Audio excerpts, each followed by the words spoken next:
আসসালামু আলাইকুম। ইসরায়েলি পত্রিকা টাইমস অফ ইসরায়েল জানিয়েছে, ইসরায়েল সরকার চাচ্ছে গাজার মাটিতে যে কোনো রকমের তুর্কিদের পায়ের ছোঁয়া না লাগে, তুর্কিদের বুটের ছোঁয়া যেন না লাগে, এবং গাজা থেকে যে কোনো মূল্যে তুরস্ককে দূরে রাখা যায় বা তুরস্কি প্রেসিডেন্ট ইরদোয়ানকে দূরে রাখা যায়।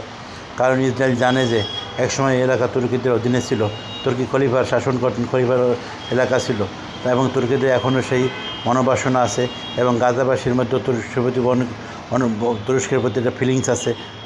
গাজাবাসী তুরস্ককে পছন্দ করে, তাই দুই যেন চার না হয়, তাই ইসরায়েল মনে প্রাণে চাচ্ছে তুরস্ক যেন এখানে আসতে না পারে। কিন্তু আমেরিকা কর্তৃক যে সেনাবাহিনী গঠন হচ্ছে, সেখানে তুরস্ক, মিশর, জর্ডান এবং আরব আমিরাতের সৈন্যরাই গাজার জন্য অন্তর্বর্তীকালীন বাহিনী হিসেবে প্রবেশ করে বলে জানা গেছে।